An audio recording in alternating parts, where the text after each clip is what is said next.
पिछले एपिसोड में आपने देखा जीना जो है अपनी मम्मी से पूछती है, मम्मी ये बताओ ये लौंडा तुम्हारी रूम से इतनी आधी रात को क्यों निकल रहा है, तुम लोग के बीच आखिर कर रूम में चल क्या रहा था। ह्योनजी जब अपनी बिटिया बिटिया रानी से ये सुनने के बाद उसको समझ में नहीं आ रहा होता कि वो करी तो करी क्या, तभी जुंग उसको बोलती है, अरे तुम बिना जीना ज्यादा सोच रही है, ऐसे ऐसे कुछ भी बात नहीं है, तुम्हारे पापा का जो केस है उसके बारे में हम लोग बात कर रहे थे तुम्हारे मम्मी के रूम में, तुम जैसा सोच रही हो वैसा कुछ भी नहीं है। और ह्योनजी जो है जुंग के इस बात पे हाँ में हाँ मिलाती है। अब देखो जीना उसकी बेटी है और वो जो है उसकी मम्मी है, जिस वजह से वो ज्यादा कुछ बोल नहीं सकती है, जिस वजह से जो कुछ भी जुंग बोलता है वो मान लेती है, लेकिन अंदर अंदर से अभी भी उसको लगता है कि दोनों के बीच चक्कर चल रहा है। और इसके आगे जीना कुछ बोलने ही वाली होती है, तभी जैसे कि मैंने बोला था मम्मी तो मम्मी होती है, उसकी मम्मी पूछती है अपनी बिटिया से, वैसे बताओ तुम इतनी जल्दी एब्रोड से पढ़ के वापस आई क्यों, हम लोग को बताई क्यों नहीं कि तुम वापस आ रही हो। एंड ह्योनजी की इस हुक्म के ने काम कर दिखाया है। जियान लंडो जैसे ह्योनजी यह पूछती है अपनी बिटिया से, उसकी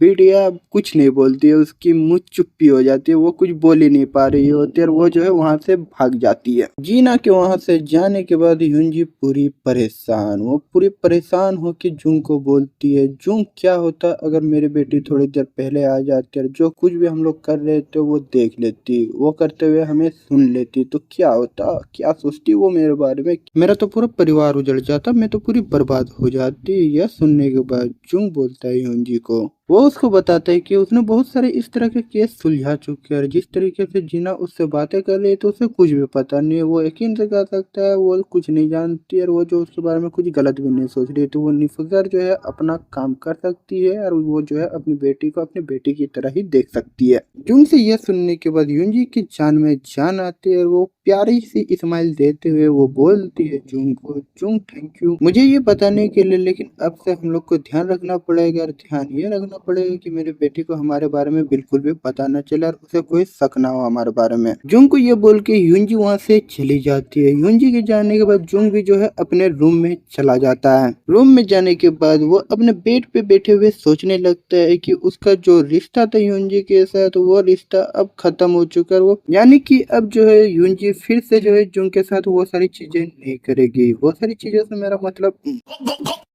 वो हिंजी के साथ ये चीजें नहीं कर पाएगा और उसको करना है, उसको मजा लग रहा था हिंजी के साथ, तो वो डिसाइड करता है कि वो जो है उसकी बेटी के गुड साइड में आएगा और उसकी बेटी को भी पढ़ाएगा और फिर जो है खेला होगा भयंकर वाला। ये सारी चीजें होने के बाद हमें इसके अगले दिन का सीन दिखाया जाता है। जैसे ही सुबह होती है अपना लौंडा जुंग उठता है, उठने के बाद फ्रेश होने के लिए जाता है बाथरूम, लेकिन बाथरूम में उसका एक बम इंतजार कर रही होती है। जैसे ही जुंग अपना बाथरूम घुसता है वो बम फट जाता है एंड वो बॉम्ब है जीना। जीना जो है उस बाथरूम में रहती है एंड तभी जो है जुंग घुस जाता है एंड वो सब कुछ देख लेता है। एंड आगे जो होने वाला है बहुत खतरनाक होने वाला है, लेकिन आगे का एपिसोड आपको अगले दिन देखने को मिलेगा। तो क्या करना है आपको, ज्यादा नहीं हमारे चैनल को सब्सक्राइब करना है, इतना ही नहीं। अगर आप इसका मानवा पढ़ना चाहते हैं तो इसका मानवा मैंने अपने टेलीग्राम चैनल पे अपलोड कर दिया, अगर पढ़ना चाहो तो टेलीग्राम चैनल का लिंक डिस्क्रिप्शन में मिल जाएगी, अभी कभी जाके ज्वाइन कर सकते हो। तो इसके अलावा अगर आप मुझसे कुछ बातें करना चाहते हो तो मैंने इंस्टाग्राम आईडी का भी लिंक डाल दिया, वहाँ पर मैसेज करो, मैं हर किसी को रिप्लाई करता हूँ, आपको भी जरूर करूंगा। तो मिलते अगले वीडियो में, तब तक